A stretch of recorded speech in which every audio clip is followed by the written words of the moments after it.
Edit করতে ল্যাদ লাগে, কথাটা অনেক জায়গায় নিশ্চয়ই তোমরা শুনেছো, অনেকের ভিডিওতে, আমার ভিডিওতেও আজকে শুনলে। ল্যাদ মানুষকে কত দূর অব্দি নিয়ে যেতে পারে কোনো আইডিয়া আছে? এটা হচ্ছে তার প্রমাণ। এটা হচ্ছে আমাদের বাড়ি যে সরস্বতী পুজো প্রতি বছর হয় তারই 1 বছরের ব্লগ।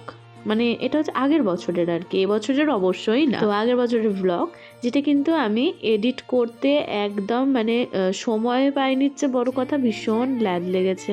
মানে এত লম্বা লম্বা ভিডিও থেকে সব কেটে কেটে তার উপর ভয়েস ওভার দাও, এই দাও, তো না, সেই করে করে আজকে আমার ফাইনালি দিনটা এলো যে হ্যাঁ এডিট করতে হবে। মোটামুটি এই ইয়ারে সরস্বতী পুজোটার আগে এটা এডিট করে আমায় ছাড়তে হবে। তো যাই হোক, এবার মেন টপিকে আসা যাক। আমরা পুজোর 2 দিন আগে মাকে বাড়ি নিয়ে আসি। অবশ্য সেখানে প্রত্যেকটা প্রতিমা আলাদা আলাদা রকম সুন্দর, তো আমরাও তার মধ্যে থেকে একটা মা বাড়ি নিয়ে এসেছিলাম।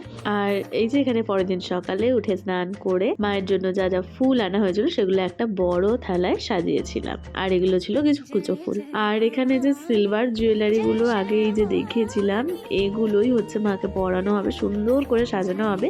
যেহেতু এগুলো অনেকটাই তো ছোঁয়াছুঁই হয়েইছে, তো সেই কারণে প্রত্যেকটা জুয়েলারি ধরে ধরে গঙ্গা জলে ধুয়ে ভালো করে মুছে রাখা আছে। মাকে যেমনই নিয়ে এসেছি অবশ্যই ভীষণ সুন্দর, নিজের হাতে প্রতি বছরই কিছু না কিছু ভাবে মাকে তো আমি সাজিয়েছি, কখনো হাতের আলতা, কখনো চোখ, বা যাই হোক, তো প্রতি বছরই হয়ে যায় এটা, যার কারণে এবছরও আমি নিজে থেকেই মাকে সাজিয়েছি।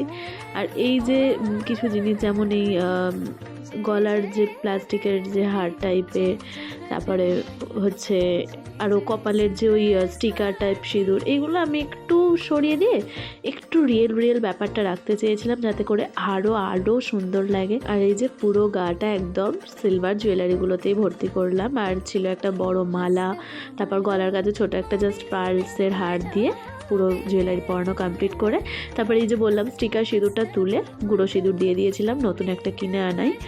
আর এখানে কপালের আমার কলকাটা ভালো লাগেনি, যার কারণে যেটা একটু স্নিগ্ধ লাগবে সেরকম দুটো টিপ দিলাম। তার আগে সাদা ফেব্রিক দিয়ে কিছুক্ষণ শুকিয়ে নিতে হয়েছিল, তারপরেই এটা করা গেছে। আর চোখটাও পাল্টে, নীল কালারটা পাল্টে আমি গোল্ডেন রেখেছিলাম চোখটা, তাহলে আরও বেশি সুন্দর আর স্নিগ্ধ লাগছিল পুরো লুকটার সাথে। আর হ্যাঁ, সবাইকে একটাই রিকোয়েস্ট, প্লিজ কেউ জাজ করতে এসো না। আমার মন থেকে যেটা ইচ্ছা হয়েছে, অবশ্যই ভগবানই সবটাই করা, কিছুটা নিজের ইচ্ছাও থাকতে হয়, তো আমি করেছি। আমার মনে হয়েছে আমি খুব করতে আনন্দ পাই, আমার ভালো লাগে, তো আমি করেছি। তাই যারা নেগেটিভিটি ছড়াবে ভাবছো, নেগেটিভিটি না ছড়িয়ে পজিটিভলি নিজের বাড়ির ঠাকুরকে সুন্দর করে এভাবে সাজিয়ে তুলতে পারো।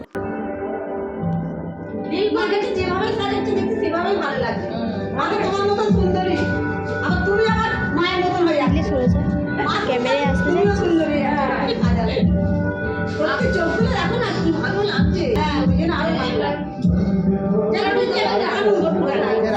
ব্রাইড সাজালে আমরা যেমন ব্রাইডের বাড়ির লোকের কাছ থেকে কমপ্লিমেন্ট পাই, তেমন মাকে সাজিয়েও সেদিন আমি কমপ্লিমেন্ট পেয়ে গিয়েছিলাম। যাই হোক, এখানে এবারে মায়ের হাতটা আর সেরম কিছু পরিবর্তন করিনি, মানে জুয়েলারি যা যা পড়েছিল তার কাছেই খালি একটা এই সাদা মালা 2-3টে একসাথে নিয়ে দুটো হাতেই জড়িয়ে দিয়েছিলাম, দেখতে আরও বেশি সুন্দর লাগছিল। আর হাতটা কিন্তু এই যে গোল ডিজাইনগুলো আলতার, এগুলো কিন্তু করাই হয়েছে, কারণ হাতটা ছিল পুরো সাদার ওপরে ওই দুধে আলতার রংটা, সেই হাতের রেখা, এই আলতার গোল সবটাই আবার করা হয়েছে। আর এখানে লক্ষ্য করলে বুঝতে পারবে হাতে যে দুটো বাজোবার ছিল সিলভার কালারের, সেগুলো হচ্ছে এরমভাবে হেয়ারে এটাকে অ্যাটাচ করে একটা হেয়ারটা ডিফাইন করে দিয়েছিলাম, তাতে দেখতে আরও বেশি ভালো লাগছিল। তারপরে এই যে হাতে আংটি পরিয়ে দেখ পুরো কিন্তু কমপ্লিট। আর এখানে পায়ের কাছে যেটা করছিলাম সেটা বলে দিই, শাড়িতে পুরো পাটা ঢাকা যেহেতু পড়ে গেছিলো, তাই পা দুটো যাতে দেখা যায় আলতা ভরা পাটা, তো সেই জন্য হচ্ছে শাড়িটা ওই জায়গাটা একটা পিন মেরে দেওয়া হয়েছিল। তো এই যে আমাদের মা পুরো রেডি, এবারে হচ্ছে আমাদের প্যান্ডেলও রেডি হয়ে গিয়েছে, আর এখন সেই প্যান্ডেলেই পুরো মাকে বসিয়ে দেওয়া হবে, কারণ ঠিকঠাক সব হাইটে হয়েছে কিনা সবটা দেখার জন্য, প্লাস হচ্ছে পরের দিন যেহেতু সকালবেলায় পুজো, যার কারণে আজ রাতেই আমরা পুরো রেডি করে এবার প্যান্ডেলে বসিয়ে দেব।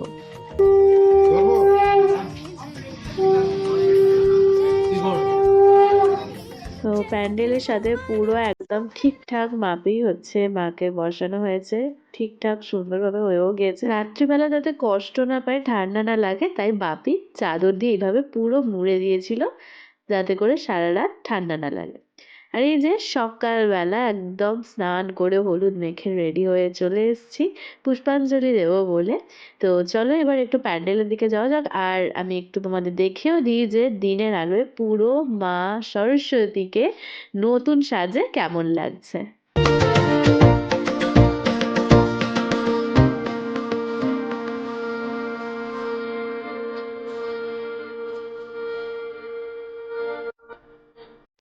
সাজ পোশাক সবটা মিলিয়ে কিন্তু ভীষণ সুন্দর লাগছিল, খুব মনোমুগ্ধকর লাগছিল। তো এখানে দেখো তারপর মালাগুলো পরপর পরিয়ে দেওয়া হচ্ছে আর সবাই চলে এসেছে পুষ্পাঞ্জলি দেওয়ার জন্য। পুষ্পাঞ্জলিটা দেওয়ার সময় ভীষণ আমরা সবাই মিলে মজা করে দিই, বাচ্চা থেকে বড়। সরস্বতী বেদ বেদাঙ্গ বিদ্যাঙ্গ বিদ্যা ভারত এ বছর এসব সচরণ পুষ্প বিল্ল পত্রাঞ্জলি সরস্বতী দেবী নমঃ। সরস্বতী দেবী নমঃ। একটা জায়গা করে এই জায়গাটা আমি এদিকে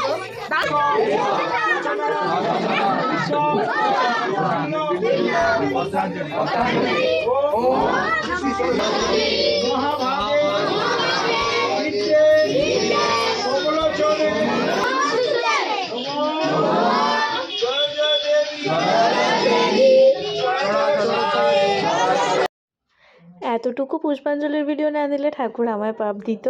তো আমি যতটুকু সম্ভব শেয়ার করার চেষ্টা করেছি, কারণ অনেক বড় বড় ভিডিও যেগুলো থেকে কিন্তু আমি সব শেয়ার করতে পারতাম না, তাহলে বিরাট বড় একটা ব্লগ ভিডিও হয়ে যেত। এমনিতেই অনেকটা লেন্দি হয়ে গেছে ভিডিওটা, আমি বুঝতে পারছি, বাট কিছু করার নেই। যেটুকু আমি শেয়ার করতে চেয়েছিলাম সেটুকু আমি শেয়ার করেছি, ব্যাস এটুকুই এনাফ। আর এখানে বাপি মিষ্টি আনিয়েছিল, ওখানে যতজন ছিল সবাইকে মিষ্টি খাওয়ানো হয়েছে পুষ্পাঞ্জলি শেষে। পুষ্পাঞ্জলির পার্ট এখানেই কমপ্লিট হলো। এবারে হচ্ছে যেটা হয়েছে আর কি হোম যজ্ঞ, সেটা বাড়ির সবাইকেই থাকতে হয়। তো আমরাও সবাই ছিলাম, সবটা মিটিয়ে সকালের পুজোটা মোটামুটি কমপ্লিট হয়েছে। তারপরে হচ্ছে আমরা একটু রেডি শেডি হয়ে বেরিয়েছিলাম। তো যাই হোক, সেগুলো হচ্ছে পার্ট 2তেই সব দেখাবো। এখন পার্ট 1 এখানেই আমরা শেষ করছি। এই ভিডিওটার মানে এই ব্লগটার পার্ট 3 অবধি হয়তো হতে পারে, আমি এখনও শিওর বলতে পারছি না, এডিট করলে জানা যাবে। তো সবাই খুব ভালো থেকো। ভিডিওটা এতটুকুই ভালো লাগলো অবশ্যই একটা করে লাইক কমেন্ট শেয়ার করো। দেখা হচ্ছে নেক্সট পার্টে। টাটা।